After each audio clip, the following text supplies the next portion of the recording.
말씀의 기대를 거십시다. 인사합니다. 말씀의 기대를 거십시다. 이런 부부 없습니까? 라는 두 번째 제목을 갖고 오늘 고린도전서 89번째 강의의 말씀을 나누겠습니다. 예상으로는 다음 주에 90번째의 강의를 마치면 고린도전서의 강의가 끝날 것 같습니다. 은혜 받고 돌아가시기를 주의 이름으로 축원합니다. 저는 개인적으로 하나님의 주권론이라고 할 수 있는 칼빈의 예정론을 반대하는 신학교에서 공부를 했습니다. 해서 신학교에서 공부를 하는 어간에 예정론과는 정반대되는 신학적 맥을 이어왔던 웨슬레 신학이라고 하는 자유의지론을 공부했습니다. 이런 이유 때문에 저도 모르게 예정론은 상당히 거부감이 있는 교리가 아닐 수 없습니다. 그리고 저는 예정론을 반대하는 것이 마땅한 줄 알았습니다. 어떤 이가 저에게 웨슬레 신학을 공부했으니 자유의지론자입니까? 라고 묻는다면 지금은 그렇지 않다고 말할 수 있을 것 같습니다. 이율배반이 아니라 진짜로 그렇습니다. 저는 자유의지론자만일 수 없다는 고백을 여러분께 드립니다. 왜 그런가 하면 저는 자유의지론을 믿는 자이기도 하지만 또 반대되는 부분들을 생각하는 목사이기 때문에 그렇습니다. 연세대학교에서 대학원 공부를 할 때 제가 신학교 때 반대했던 예정론을 조금 더 깊이 연구할 수 있는 시간이 있었습니다.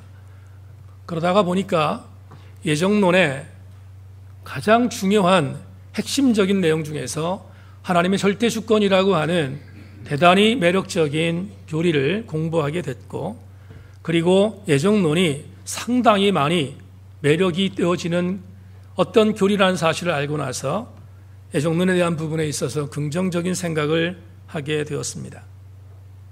그렇다고 해서 누군가가 저에게 목사님은 예정론자입니까? 라고 묻는다면 이것도 역시 저는 예정론자가 아닙니다 라고 말할 수 있습니다. 진짜로 그렇기 때문입니다.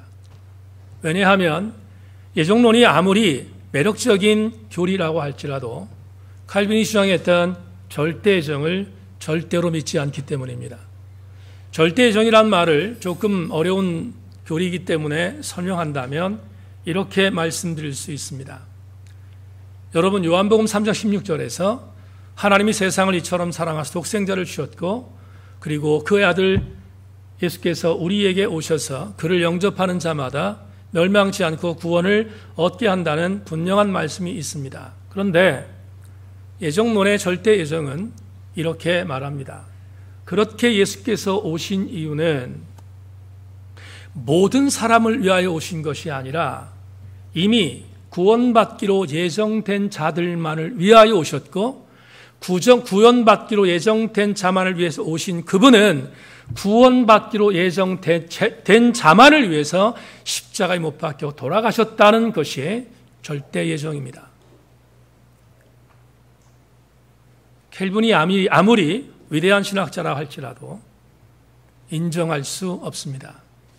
저는 지금도 주께서 이 땅에 오신 것은 구원받기로 예정된 자만을 위하여 오신 것이 아니라 모든 자를 위해서 오셨다고 믿기 때문입니다.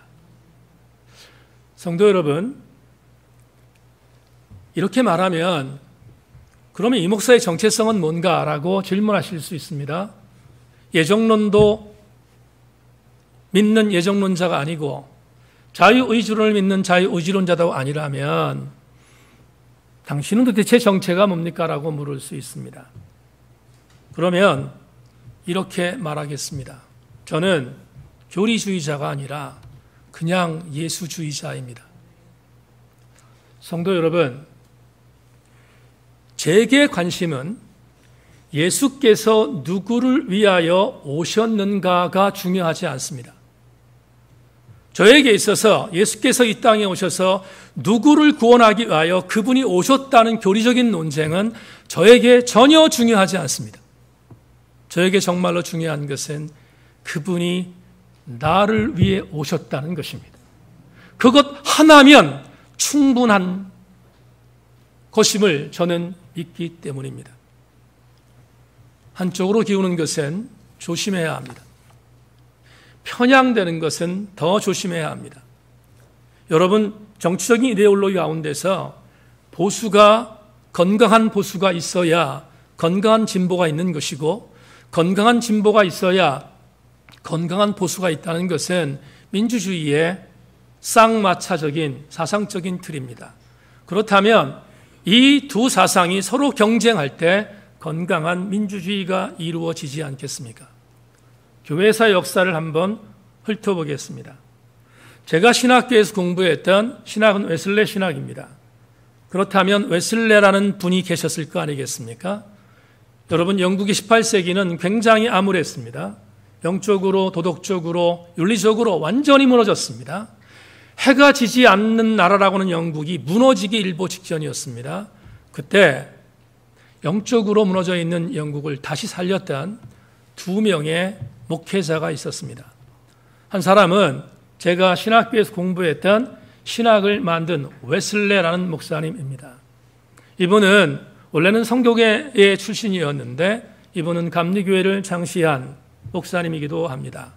웨슬레는 자유의지론을 갖고 조금 전에 말씀드린 것처럼 예수님은 누구를 구원하기 위하여, 어떤 작정된 자를 구원하기 위하여 오신 것이 아니라 모두를 위해서 구원하기 위하여 오셨다는 것을 의지하는, 다시 말하면 인간의 자유의지론을 강조하는 신학을 제창한 분입니다. 오늘 교리적인 얘기하려고 하는 것이 아닙니다.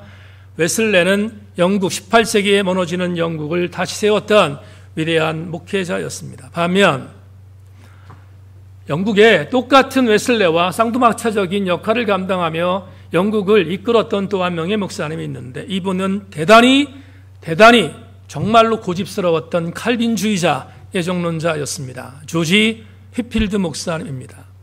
두 사람은 같은 동시대에 살았습니다. 그리고 자유의지론과 예정론에서 한 발자국도 물러나지 않고 서로 견제하며 경쟁했습니다. 그리고 심지어는 학술적인 토론에서는 밀리지 않으려고 치열하게 싸웠습니다. 양보의 틈이 없었습니다. 그런데 사역을 감당하면서 한 사람은 예정론자로, 한 사람은 자유의지론자로 영국의 수많은 백성들을, 죽어가는 수많은 백성들을 구원했다는 공통 분모를 갖고 있었기에 이 두 사람들의 공은 18세기에 하나님의 사람으로 사용되었다는 것입니다. 이 두 사람의 말년에 전해지는 대단히 감동적인 일화가 있습니다. 조지 휘필드 목사가 신학적으로 경쟁자였고 사역적으로 경쟁자였던 존 웨슬레 목사에게 이렇게 부탁했습니다. 웨슬레 목사님, 내 장례식의 설교는 웨슬레 목사님이 감당해 주기를 부탁합니다. 대단히 놀라운 일이지 않겠습니까? 웨슬레 목사님은 존 조지 휘필드 목사님의 이 진정성 있는 부탁을 가슴에 담고 그렇게 하겠노라고 약속했습니다. 휘필드가 웨슬리보다 먼저 죽었습니다. 장례식이 열렸습니다. 약속한 대로 장례식은 존 웨슬레 목사님을 통해서 진례되었습니다. 저와 같은 목회자들이 갖고 있는 자료에 의하면 지금도 존 웨슬레 목사가 조지 휘필드 목사의 장례식에서 했던 설교는 최고의 설교로 우리에게 기억되고 있습니다. 영적으로 정적이었던 조지 휘필드 목사의 장례식에서 최고의 하나님의 사람으로 극찬했습니다. 그리고 하나님이 그를 안으셨을 것을 많은 회중들에게 위로의 메시지로 전했습니다. 장례식이 끝났습니다. 장례식에 참석했던 어떤 한 부인이 웨슬레 목사님의 설교에 감동받고 찾아왔습니다. 그리고 이렇게 물었습니다. 웨슬레 목사님, 이제 두 분이 화해를 하신 것 같네요. 목사님, 그렇다면 이제 목사님은 휘필드 목사님을 천국에서 만날 날을 고대하시겠군요 라고 물었습니다. 그러자 반색을 하며 존 웨슬리 목사님이 부인에게 이렇게 말합니다. 부인, 아닙니다. 저는 그렇지 않습니다. 이렇게 반색하며 말했습니다. 화해한 것처럼 여겨졌던 웨슬리 목사의 이 이야기를 들었던 부인은 당황하면서 깜짝 놀라면서 이렇게 말했습니다. 저는 웨슬리 목사님이 그렇게 말씀해 주실 줄로 알았습니다. 그러자 마지막으로 웨슬리 목사님이 부인에게 이렇게 말합니다. 부인, 저를 오해하지 마십시오.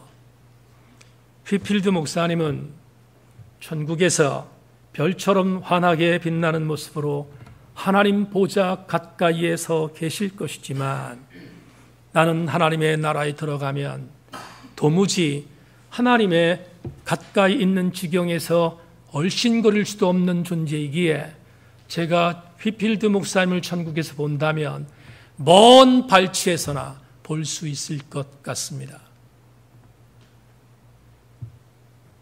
대단한 감동입니다. 영적으로 정적이었던 휘필드를 향해서 존 웨슬리는 겸손하게 자기의 부족함을 고백했습니다. 이 글을 여러분에게 소개하는 이유가 있습니다. 오늘 본문 설교 때문입니다. 왜 조지 휘필드 목사님과 존 웨슬리 목사님이 갑자기 설교 준비에 등장했을까? 오늘 본문의 설교 이유 때문입니다. 제가 지금부터 오늘 여러분들에게 읽어드린 19절과 20절 본문의 말씀을 마지막으로 주의하겠습니다. 우린 지난 주일 난예배 설교를 통해서 아굴라와 브리스길라라고 하는 이 부부가 주 1세기에 예수 그리스도를 믿는다는 것을 고백할 때마다 죽음의 위기가 있었을 정말로 서슬이 시퍼랬던 시기였지만 그들은 큐리오스 주님을 로마의 황제가 아닌 예수 그리스도에게 붙임으로 목숨 걸고 그리스도인으로서의 정체성을 살아냈던 철저한 크리스티아노스임을 말씀드렸습니다. 크리스티아노스라는 분명한 정체성을 갖고 살았던 이 부부, 얼마나 위대한 신앙생활을 잘 감당했는지 우리는 지난주의 설교를 통하여 함께 나누었습니다. 오늘은 조금은 더 깊이 이 두 부부의 또 다른 은혜를 여러분과 함께 나누기를 원합니다. 여러분에게 서두로 말씀을 드립니다. 오늘 여러분과 나눌 두 번째 은혜는 이것입니다. 이들 부부는 철저한 크리스티아노스였지만 서로가 선의에 영적으로 경쟁하는 경쟁자였다는 것입니다.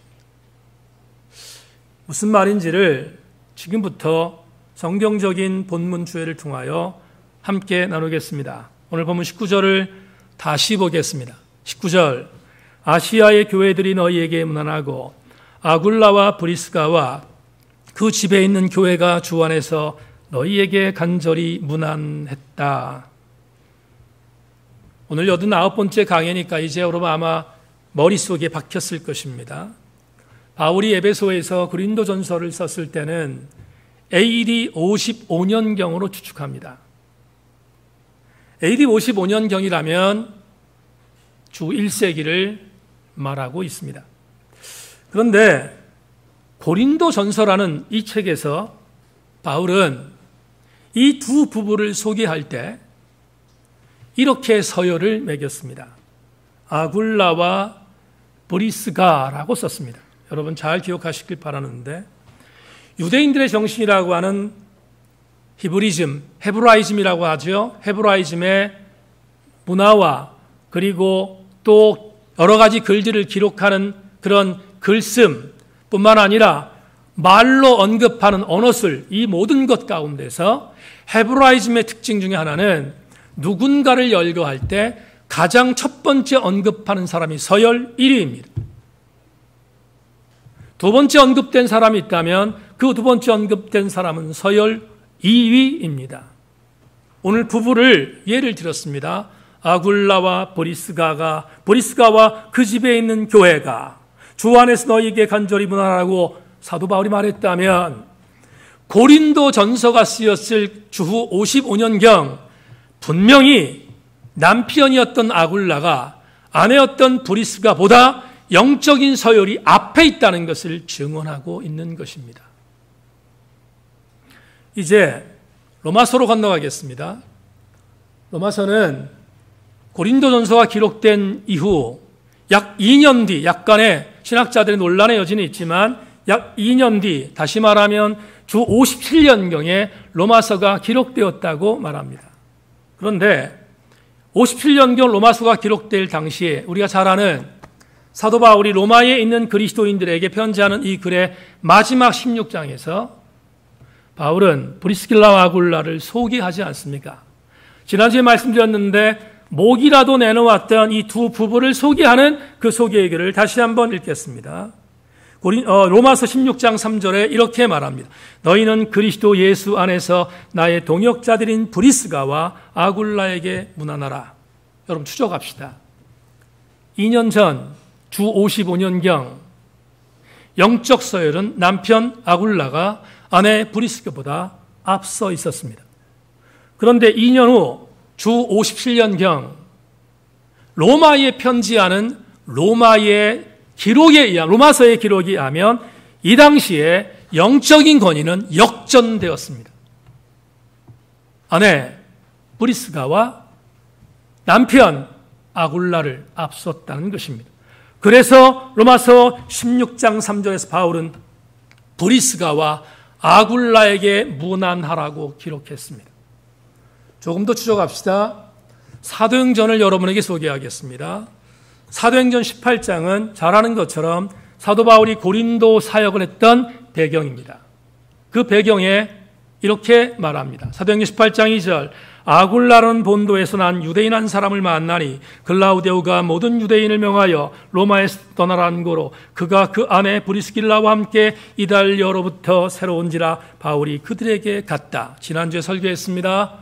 고린도라고 하는 지역에서 사역할 때 동역자를 붙여준 부부가 있었다고 했습니다. 그 부부는 분명히 오늘 우리가 공부하고 있는 브리스가와 아굴라입니다. 그런데 사도행전 18장 2절에 보면 이렇게 먼저 이름이 나옵니다. 이번엔 남편 아굴라가 먼저 나오고 아내 브리스가가 뒤에 나옵니다. 그렇다면 궁금해지는 것이 있습니다. 사도행전은 언제 기록되었을까? 여러분 사도행전의 저자는 누가입니다. 누가는 잘 아시는 것처럼 로마의 감옥에서 순교했던 사도 바울을 끝까지 지켰던 바울의 주치의였습니다. 그렇다면 사도행전이 기록된 연대를 추적한다면 아마도 바울이 순교한 이후일 것입니다. 왜냐하면 바울을 비롯한 모든 제자들의 행전, 영어 성경으로는 액트라고 되어 있는데 이 액트라고 하는 이 행전들을 마무리한 것을 기록한 거니까 AD 64년 이후일 것입니다. AD 64년 이후에 기록된 누가의 기록에 의하면 여러분 헷갈리는 게 나옵니다. 사도행전 18장 2절에서 분명히 아굴라를 먼저 소개했고 브리스가는 뒤에 소개되어 있습니다. 그런데 같은 사도행전 18장의 행간에 18절로 내려가면 18절에 이 순서가 바뀝니다. 다시 한번 기억합시다. 사도행전 1절 바울은 더 여러 날 머물다가 형제들과 작별하여 배 타고 수리아로 떠나갈새 브리스길라와 아굴라도 함께 있더라. 바울이 일찍이 서원이 있었으므로 겐그리아에서 머리를 깎았더라. 같은 행간인데 18장 이전에서는 아굴라가 먼저 나오고 브리스가가 뒤에 나오는 반면 18절에서는 아굴라가 먼저 나오고 브리스가가 뒤에 나오는 또한 헷갈리는 부분에 있어서의 열거가 사도행전에 기록되어 있습니다. 마지막 한 구절을 더 소개합니다. 디모데후서입니다. 여러분 지난주 오후 예배 때 설교했습니다. 디모데후서는 사도 바울이 감옥에 있는 동안 로마의 감옥에서 정말로 보고 싶었던 디모데에게 빨리 오라고 권고한 편지임을 받습니다. 그런데 사도 바울이 죽기 전이었다면 사도행전과는 달리 디모데후서는 AD 64년에 네로의 박해 때 우리가 일반적으로 바울이 순교당했다고 우리가 가정하는데, 그렇다면 디모데후서는 바로 사도 바울이 죽기 직전 유언의 글이니까 AD 64년 이전의 글일 것입니다. 이전의 글. 그 글에서 다시 한번 이 두 부부를 언급합니다. 디모데후서 19절 보겠습니다. 브리스가와 아굴라와 및 오네시보로의 집에 문안하라. 여기까지. 성경에 나오는 브리스길라 아굴라의 부부의 내증들을 여러분에게 소개했습니다. 디모데후서에는 역시 아내 브리스가가 먼저 기록되어 있습니다. 여기서 한 가지 추측할 게 있습니다. 왜 이렇게 부부들이 앞뒤가 바뀌었을까? 우연의 일치인가? 학자들은 우연의 일치라고 보지 않습니다. 그렇다면 브리스가와 아굴라 브리스가가 왜 이렇게 서열이 바뀌었을까? 미국 뉴욕에 가면 나약이라는 신학교가 있습니다. 그 나약 신학교의 성경해석학 교수인 김동수 박사가 쓴 로마서 주석에 제가 동의하는 이 부분에 대한 해석이 기록되어 있습니다. 제가 읽겠습니다. 어떤 학자는 브리스가의 이름이 아굴라보다 종종 선행되는 것은 브리스가가 아굴라보다 사회적으로 더 높은 집안 출신의 사람이었기 때문이고, 혹은 그녀가 그 남편보다 더 능력이 있기 때문이라고 본다. 그러나 이보다도 브리스가가 아굴라보다 주님을 먼저 믿기 시작했거나, 혹은 그녀가 교회사에 더 헌신적으로 섬겨서 중요한 역할을 했기 때문이라고 볼 수 있다. 그렇다면 김동수 박사의 의견을 제가 동의하는 이유가 이것입니다. 여러분, 아굴라는 원래의 이 아굴라란 이름 자체가 노예 출신의 이름입니다. 노예들이 썼던 이름의 형식이 아굴라입니다. 반면 브리스길라의 축야경인 브리스가는 귀족 태생의 이름입니다. 그래서 많은 학자들이 이렇게 표현합니다. 이들이 부부였지만 신분의 차이가 있었기에 사도 바울도 이 신분의 차이를 인정하고 브리스가를 조금 더 인정해 주기 위하여 여러 서신 중에서 브리스가가 아굴라보다 앞서 있다고 배려했다고 학자들은 이야기합니다. 그런데 저는 동의하지 않습니다. 김동수 박사의 말을 동의하는 것은 서열의 문제는 신분의 문제가 아니었기 때문입니다. 그렇다면 왜 엎치락 뒤치락 했을까? 여러분에게 두 번째 부부의 교훈을 말씀드릴 때 서로 선의의 영적 경쟁자라고 말씀드렸습니다. 이 말은 이렇게 표현할 수 있습니다.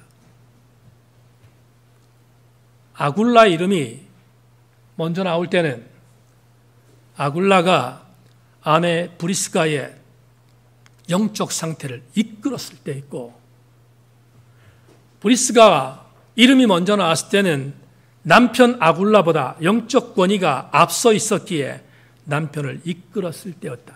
다시 말하면 두 사람은 서로 선의의 영적 경쟁자였다는 사실을 우리는 이들 부부의 기록들을 통하여 가늠할 수 있습니다. 일반적으로 제가 신분에 대한 부분, 그리고 남녀에 대한 부분에 있어서의 시대적 상황을 인정하지 않는 것은 바울은 절대로 성차별주의자가 아니었기 때문입니다. 여러분, 바울이 성차별주의자가 아니었다는 것을 증언하는 성경적 내증 가운데서 갈라디아서 3장 28절은 아주 유명한 구절입니다. 바울이 이렇게 말합니다. 너희는 유대인이나 헬라인이나 종이나 자인이나 남자나 여자나 다 그리스도 예수 안에서 하나이니라. 이 구절을 그냥 여러분 아무런 느낌 없이 받으면 안 됩니다. 왜냐하면 갈라디아서가 기록될 당시에 주 1세기는 마찬가지 여성의 인권이 짓밟힘을 당할 때였습니다. 여성들은 물건과도 같은 존재로 인정받을 때였습니다. 그런데 바울이 여성의 인권이 짓밟히는 그때 이렇게 말했습니다. 남자나 여자나 다 그리스도 예수 안에서 하나라고 선포했다면 이건 혁명이지 않겠습니까? 그런데 이 혁명적인 선언, 바울의 이 혁명적인 선언을 뒷받침한다면 우리는 한 가지 중요한 사실을 얻게 됩니다. 바울이 혁명주의자, 일반적으로 정치적 혁명주의자가 아니라 이 당시의 영적인 부분을 뒤집어 엎는 판을 갖고 있었던 사람이라 할지라도 이 사람이 갖고 있었던 사상 중에 성차별이 아니라 성평등의 의식을 갖고 있었기에 이렇게 선포할 수 있었다면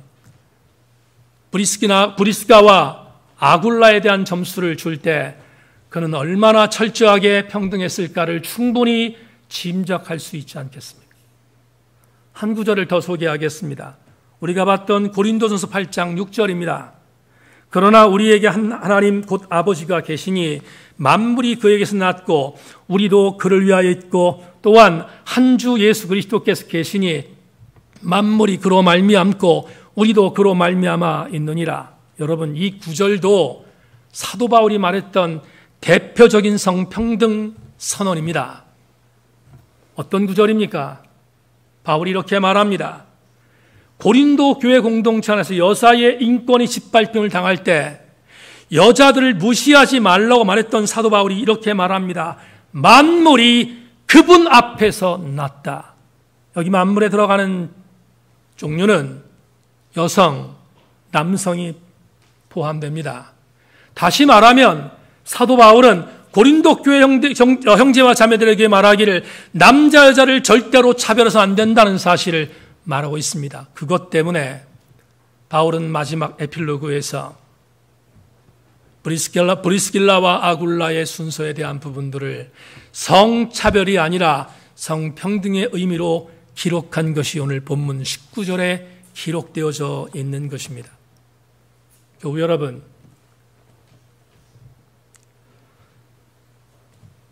우리는 오늘 조금 더 깊이 생각해야 할 것이 있습니다. 교회는 누가 인정받아야 합니까? 우리가 섬기고 있는 이 교회 공동체에서 누가 제일 하나님 앞에 인정받아야 합니까? 헌금 많이 하는 사람입니까? 신앙의 경력이 40, 50년 된 사람입니까?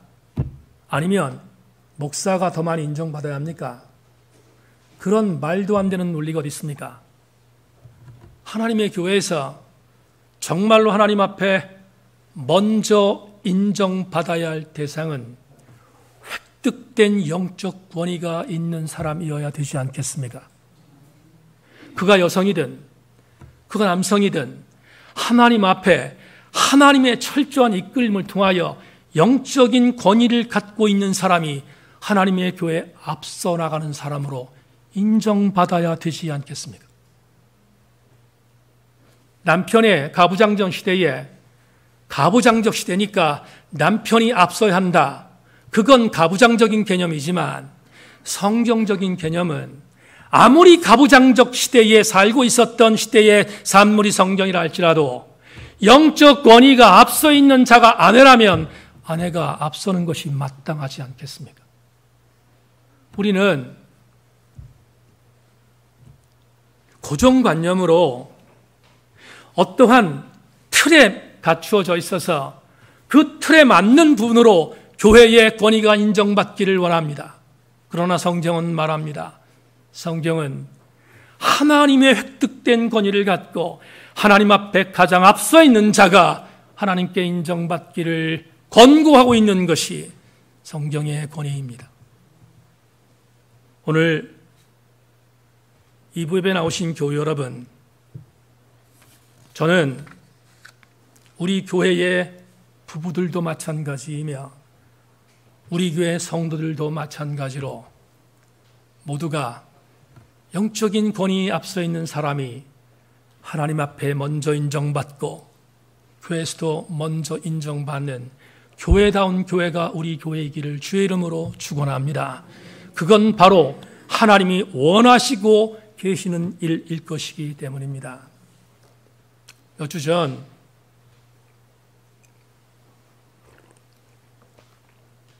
대전 정림교회 사역하고 있는 강주 전사에게 전화했습니다. 이모저모 물어볼 게 좀 있어서 전화를 했습니다. 전화 끝에 교제하면서 강 전사님 사역 잘하고 있지? 물었더니 목사님 별로 재미없습니다. 무슨 얘기냐? 왔더니 너무 허접한 일만 하게 됐습니다. 허접한 일이 뭐냐? 등등등 몇 가지를 얘기했습니다. 강 전사의 마음속에 강단에 서서 설교하고 싶은데 어린 반푼어치도 없는 일이었습니다. 교육자가 여성이라 할지라도 교육자가 신학을 공부하고 그리고 교육자가 되었다면 강단에서 여성이라 하더라도 당연히 설교해야 되는데 설교시키지 않는 것입니다. 그래서 그런 부분이 자존심도 상하고 많이 힘들다 하는 이야기를 듣다가 이런 생각이 들었습니다. 교우 여러분, 교회의 영권은 하나님의 사람이 가져야 합니다. 교회에 인정받는 하나님의 사람은 브리스가이든 아굴라이든 상관없이 그 당시에 영적인 권위가 앞서 있는 자가 교회에서 인정받아야 되지 않겠습니까?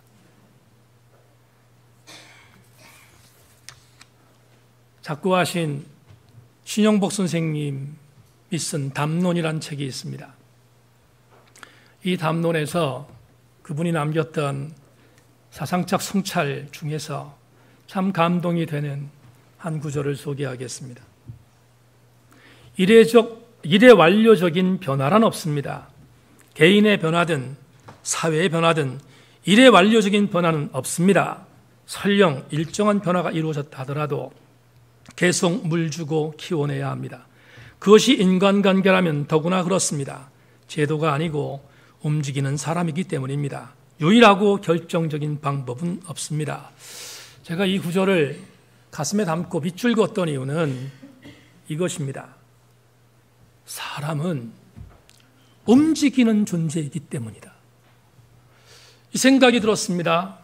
여러분, 움직이는 존재가 사람이라면 교회 공동체도 움직여야 되지 않겠습니까? 그런데 그 움직임은 신영복 선생은 사회적인 부분에 있어서의 내용을 갈파했지만 적어도 하나님의 교회의 사람들이 움직이는 공동체의 사람이라면 저는 이것을 지지하고 싶습니다. 획득된 권위는 성령의 움직임에 따라 순종하는 것입니다. 성령의 움직임을 따라 움직이는 사람이 하나님의 교회를 앞서가야 됩니다. 그게 부부라 할지라도, 그게 가장 가까운 일촌인 부부라 할지라도 정말로 우리 모두가 우리 세인교회를 사랑한다면 전 우리 교회가 영적 권위를 하나님으로부터 부여받고 그 조명하심 속에 성령의 인도를 따라 살아가는 백성이 하나님의 교회를 앞서 나가는 공동체 되기를 소망하고 더불어 우리 교회가 그런 교회 되기를 주님의 이름으로 축원합니다. 기도합니다. 하나님 감사합니다. 주신